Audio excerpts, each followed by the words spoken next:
Close all windows. So how you holding up there? I think okay. The Yes. agency as a whole is doing okay. Yeah. A lot of work. More than we've seen. I've got some numbers to share with you because I noticed that was one of the things. Yeah. But one of the things I'm real proud of, I don't know if I'll get to mention it or not, and maybe it'll bring me bad luck if I mention it, but I make myself available to all staff at the agency, so all 4,600 and something. I've only gotten one email from one of our call center staff back in mid to late March. And we had already expanded our hours. Back then it was 8 to 6 Monday through Friday and 8 to 5 on Saturday. Mm-hmm. An email saying, Mr. Serna, can you help us with any relief? Because by the time I get to the grocery store, the shelves are empty. Okay, we'll see what we can do. And we worked to maybe change some shifts around a little bit so they could get to the store when they needed to. But I haven't had a single employee call to complain. We haven't lost any employees saying, look, I don't need this. This is too much. Their attitudes when they finally do talk to, and I mean finally because our call volumes are through but when they talk to somebody is positive. I mean, they start acting professional, even though a lot of people are calling and they start their conversation with a lot of abuse sometimes. Not all, but we get maybe 10% or so that start off with a rant. And we understand they're frustrated, they're concerned, they're bothered, but they haven't gotten any complaints from anybody saying, well, your staff was rude to me. As a matter of fact, people have taken the time, some people have taken the time to call back and say, listen, it was really hard to get in, but once I did, and then they'll name an employee, really helped me out at this telecenter or over here or over there. And I share that back with the staff, and I think it kind of encourages things. So I think we're holding up okay. Long answer to your question. I'll keep the other one shorter. No, I think that's a great answer because, these people who are answering the phones, that's tough duty these days because you never stop. Right. We're working 7 to 7 days a week. Now we do they get time off. They're not working all that time because we have the outside call centers and we have 4 of our own and we're trying to shift around. But they're still working 48, 50 plus hours a week on the phone all day in and day out. And they get to sign off to go take a break or to go to lunch. And their lunches are only 30 minutes. We cut lunches down to 30 minutes instead of an hour. When they have to go down the hall, go to the facilities. But they're there from the time they get there till the time they leave with a headset on in front of a monitor. And I can imagine that it wears on them. So. Ed, let's talk about what call volume has been like, because it seems like we spiked out a couple of weeks ago where you guys were seeing something, close to 3 million in a day on some of those days. Where are you right now? What's happening right now? The call volume is still high, unfortunately, but we're finding that there's still a lot of people that need benefits, and we know that, and we're trying to get to them. But a lot of the calls we're getting 2 new sets of callers. I'm going to call them new sets, okay? One of the new sets are people that they're just nervous. They've gotten to us. They've gotten a claim filed. They've gotten from a notification from us saying, okay, everything is good to go. Request your payment on this day, and we give them a day of the week. Sunday, Wednesday, Thursday, Friday, and Saturday are open days. They've requested their payment. They know when they're going to get their money deposited or debit card. But they're calling us back to check to make sure everything is okay. I mean, they're just nervous. We had one person put a list together, kind of a quick hit list. I don't mean that negative. I just mean somebody wanted to call back.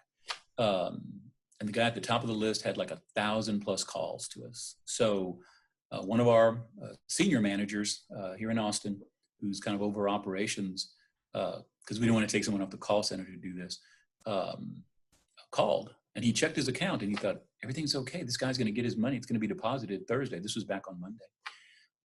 He called the guy and said, can I help you with something? He identified himself. And the guy said, yeah, I just want to make sure everything is okay.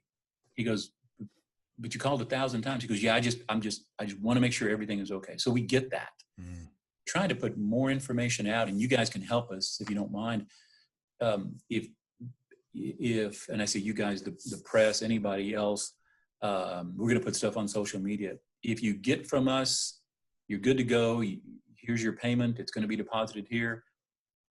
You don't need to call us back unless you don't get a deposit, unless something happens and the day we say you're going to get your money, you didn't get it by the end of the day, call us the next day. That'll help the call volume. We're seeing some of those, like that guy that hit us 1,000 times. That's 1,000 times that somebody else was bumped off that system.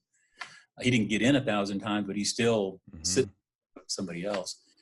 The second that we're getting is people that are eligible for pandemic unemployment assistance.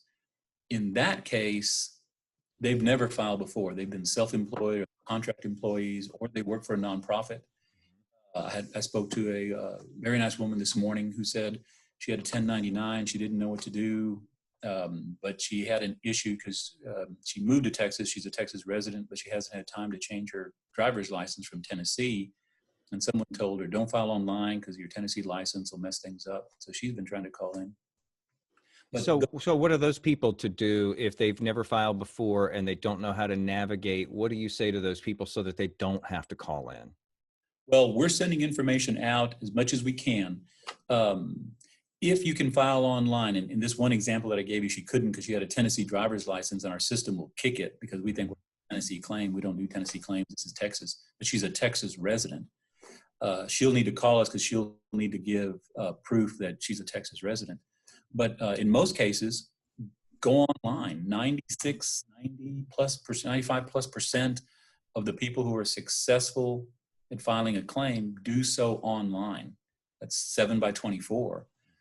The call-in under these circumstances should really be for somebody that, look, I tried online and I have an exception. By the way, in those cases, we're going to be calling you. But I'm just uncomfortable. I don't know what I'm supposed to do, or in her case, I know I'm going to get kicked off online. Then call in. Stuff that we're doing. I'm sorry, go ahead. I was just going to ask, just so people know, if they are applying for PUA there, it works just like regular unemployment now because you all have sort of integrated all of that. So I've gotten a lot of questions from people like, where do I go if I'm applying for this kind of unemployment? It's all the same application. It's the same application. And I want to mention something here, and then if you'll let me remind me, I'll stress it again, and I'll say why later. But there are only two ways to file for all these unemployment benefits, whether they're regular unemployment benefits or pandemic unemployment assistance. And that is either through our call center or through our website, twc.texas.gov. And later, if I get the opportunity, I'll talk about why I'm stressing that, because I have some fraud concerns that I don't want our neighbors, your viewers, or anybody else to fall subject to. Well, let's just dive into that right now. Okay. So there are some sites out there that you could be, it could look like the real thing and it's not. Well, there are some sites that could look like the real thing and it's not. The other thing is, because people are so desperate, two things are happening. One, there's a couple of Facebook sites that I was made aware of, that someone has created, quote, a generic unemployment application acceptable in all 50 states. And all you need to do is fill that out and they will mail it to the appropriate state. Well, you're giving a lot of confidential information. I mean, to someone that you don't know. They may or may not mail it to us, but if we get it, we can't do anything with it. That's one thing. The second thing is, people post on Facebook, they post on social media. I get it. I'm very frustrated. I can't get into TWC. I've dialed them, 1,000 times every day the past couple of days, something like that. And there's information where people can identify who they are. There's another site. You can find Ed Serna's phone numbers. Call Ed Serna and say, hey, Ed, I'm working with TWC. I'm going to help. We understand you're having trouble getting in. I really apologize for all the delays, but if you'll give me this information, I'm going to take your claim right now. We're going to get all things taken care of for you. That's not us. We do have people calling, but when we call you, we won't ask you for information. And if we do, if anybody calls you and says they're working with TWC and asks you for social security number, where did you work, home address, all that kind of stuff, don't give them any information. Challenge them. Ask them, okay, you have my record in front of you. What's my social security number? Mm. Or you have my record in front of you. When did I try to file my claim for Okay. last employer? That's good information. Yeah. Because You don't want to get trapped like that. yeah, the people that we have working for us, we have a lot of volunteers. The House and Senate volunteered probably close to 300 people to help us, and that's been great. Other state agencies are helping us, our own staff from other divisions, a lot of our own staff from other divisions. But they're calling from home numbers, or they're calling from cell phones, or they're blocking the number. Understandably, it's, Mm-hmm. but if somebody calls you, we give them all the information that they need on why they're calling you. If someone starts asking you for stuff, just kind of politely say, look, I don't feel comfortable with this. I'm going to call TWC, and I'm going to keep calling TWC instead. Let me And ask you, so the call volume is still high right now. A lot of these people who are calling are having trouble with this whole issue too, of not remembering their username, their password, their PIN. What can be done to help those people? A lot of them, it seems like we're getting some success by emailing in and then getting some information back on how to fix that. Is right, there a system yet? I mean, we're several weeks into this now, and I've heard from a number of people who say that they've been trying for a couple of weeks to get through and they just well, can't. right. What can they do? Well, we've done a couple of things. So maybe if you have a couple of names, you can send them to me later. But one, we reset pretty much everybody's PIN and password that had established that probably through 2016, 2017 or older. And I would granted, we know that people still don't may not remember from a couple of years ago. I don't remember from a couple of days ago if I password and don't write it down. Which my security folks are now going to get all gripey at me because I said I write down my passwords. But the reality is we know who's kind of bumping into that, and we've got a whole nother group of people that have just started making calls out at various times in the day.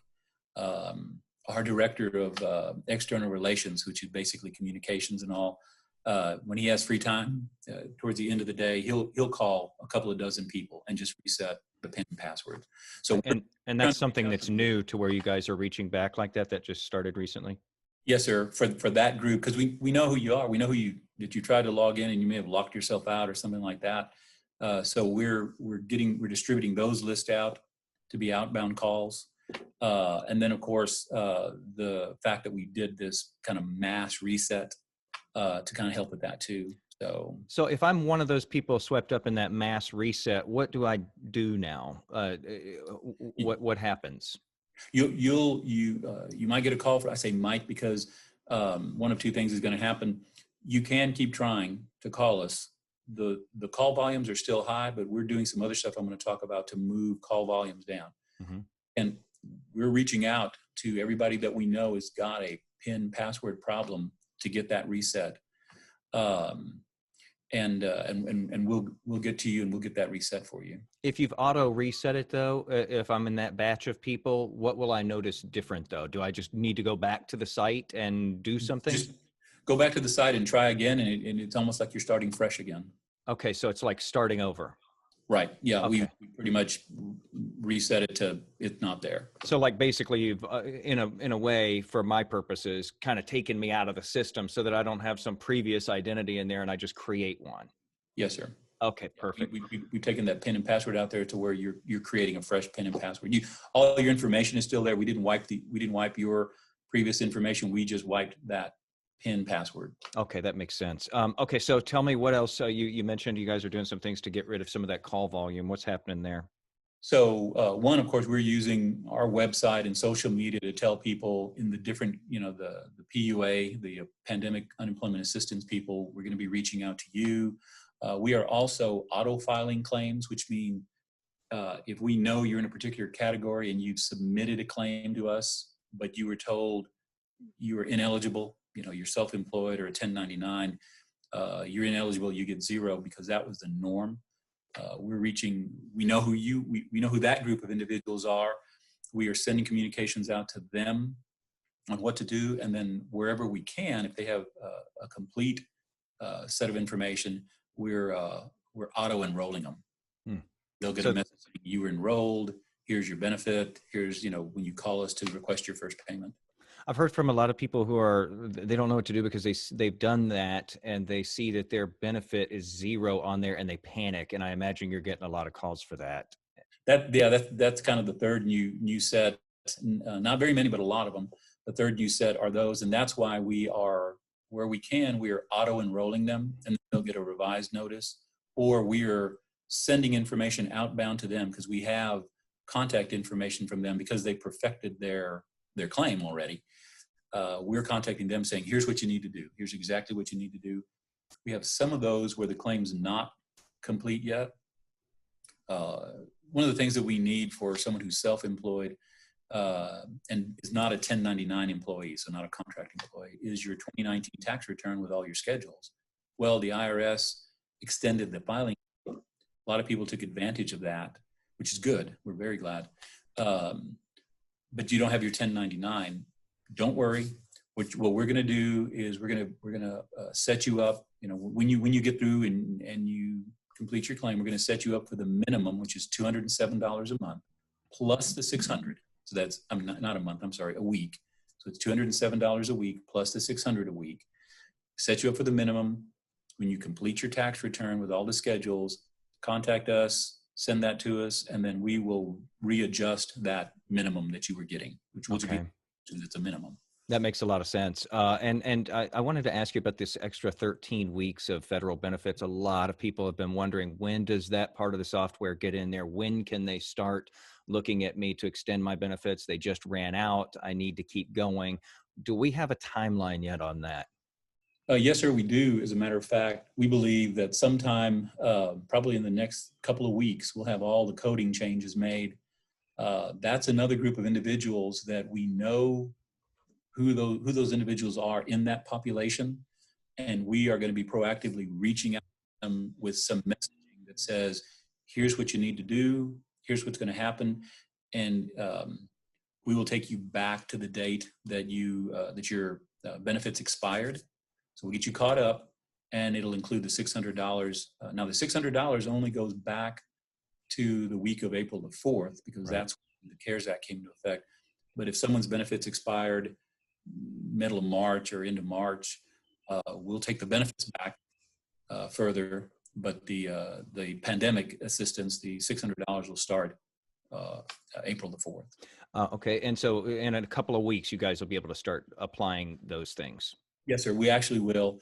I know this doesn't sound like any consolation to the people that are still waiting for benefits or the people that are concerned about their benefits expiring, but I'm very proud to say that Texas is one of only a small handful of states that are actually paying out benefits to self-employed and contract employees and paying the $600. And we're trying to be one of the first states to get to the 13 weeks also.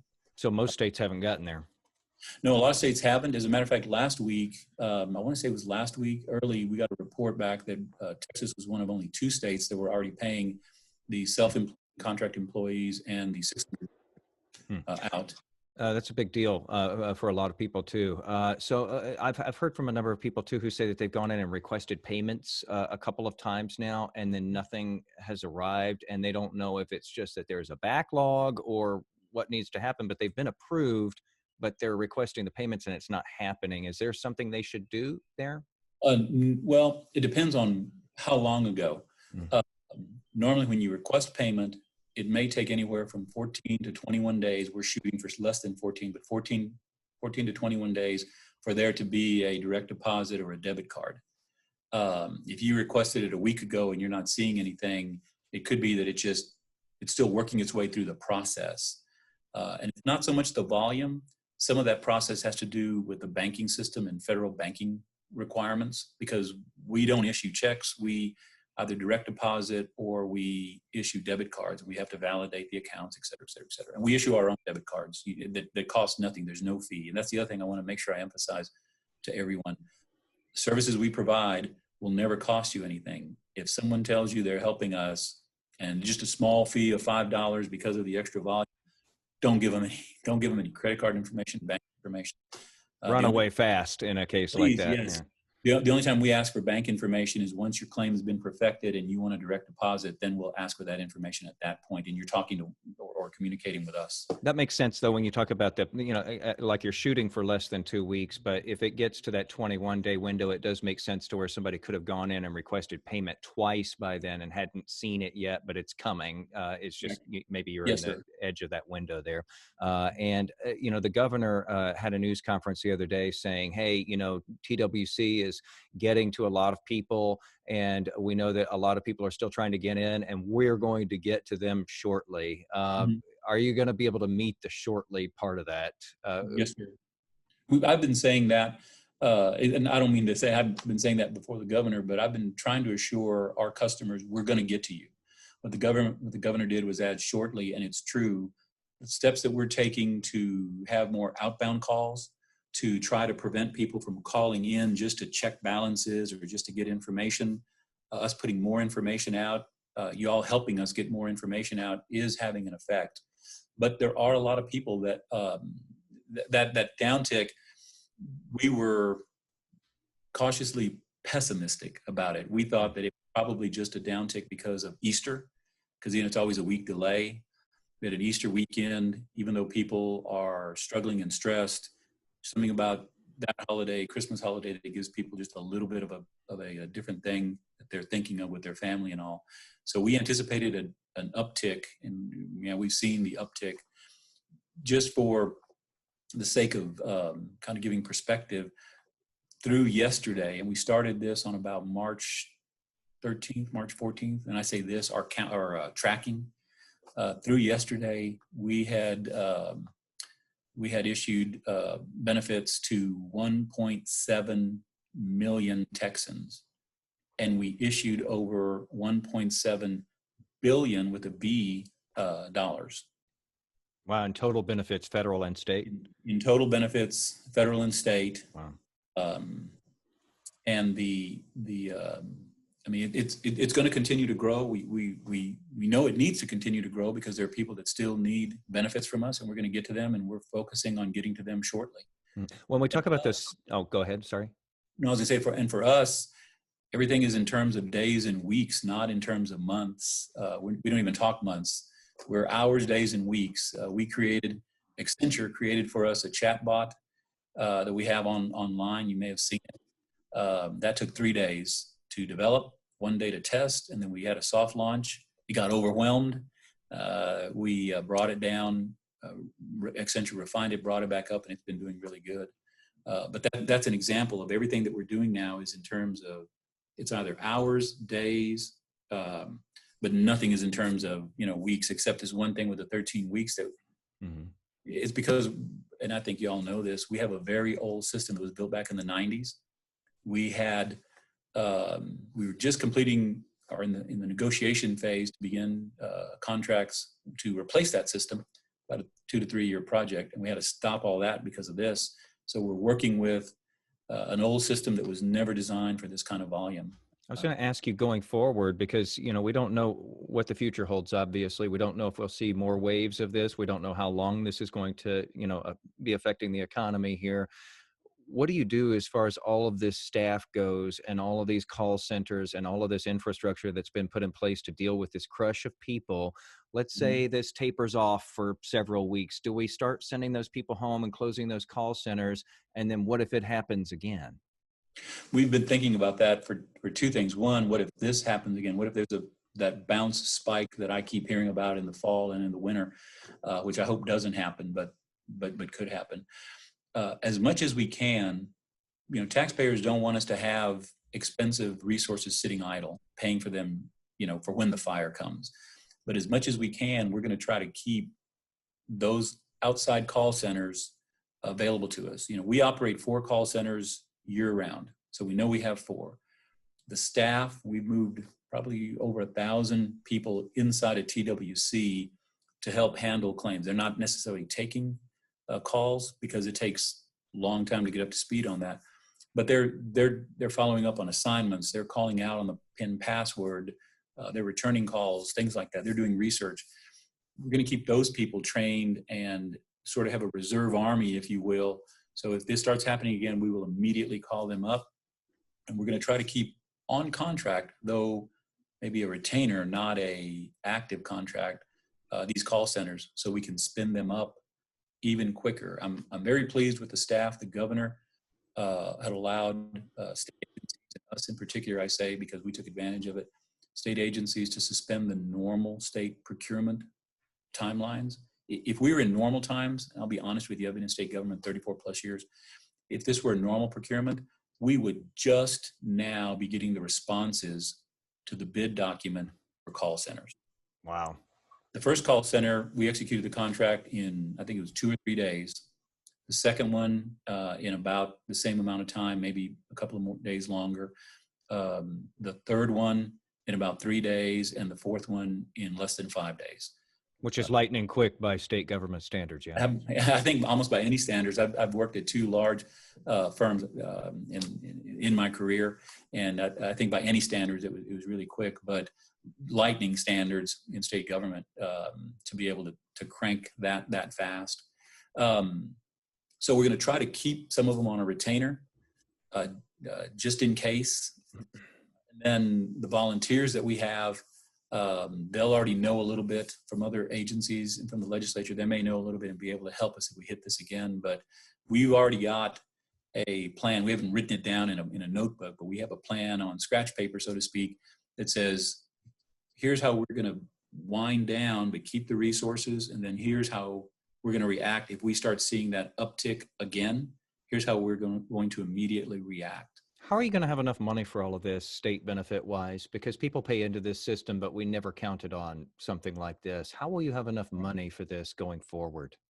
Well, first of all, let me assure everybody, you will get a benefit. It's not going to be a reduced benefit because we're running out of money. It'll be the benefit you deserve, the benefit that you've earned, plus the pandemic extra funds. What we're doing is, if our trust fund, and it will get completely depleted, we can borrow on a interest-free from the federal government, and we've already put in requests for at least 2 installments, so we can have the money coming in before we ever run out of funds. And we'll just do that as much as we need to, and then we work out with the federal government the long-term repayment of that. So we're going to. I was going to say, how long do you anticipate before we get to that trust fund being depleted and you needing those funding, that funding? Well, the trust fund balance was probably somewhere around $2 billion or just under $2 billion. We paid out $1.7 million. I will tell you on Monday. 1.7 billion, right? Billion with a B. And we paid out 1.7 billion with a B. But that is since the beginning of this emergency. But I will tell you on Monday, that number was about 960 plus million. So the payouts are ramping up pretty fast. It'll probably be a matter of a couple of weeks before, or maybe even sooner, maybe next week, before we deplete what was originally in the trust fund. But we will already have other funds there to keep going. That makes sense. Last question I have for you. I've heard from a lot of people who have picked up some, odd jobs here and there. Maybe they're driving for Uber Eats or something like that now, just to sort of, try to keep some income coming in. And I've heard from some people who say that they regret having done that maybe they should have gone the unemployment route because they lost a job. They thought they could replace some of that income. And it's just not steady enough, or it's not enough money, and they regret not having just gone to unemployment and instead found these odd jobs in this kind of work like this. What do you say to people who are going through that? First of all, I want to compliment them for getting a job and working hard to continue to do that. But I also want to tell them benefits are still available to you, and I want to tell everybody benefits are still available to you if you are working part-time. You should still apply. The only thing I want to stress is report your income. So don't file for unemployment and say, well, I just won't show the Uber Eats or whatever other, the part-time job I got at a grocery store or something. Report your income, because what happens is you don't report it. We will eventually find out that you worked and you had earnings, and then you will owe us money back. Right. That's a terrible sticky situation to get into. I think a lot of people just when they get to that part of the application where it says, have you, your most recent employer, they're thinking, well, I kind of have an employer now, but really what that's asking is, what job did you lose?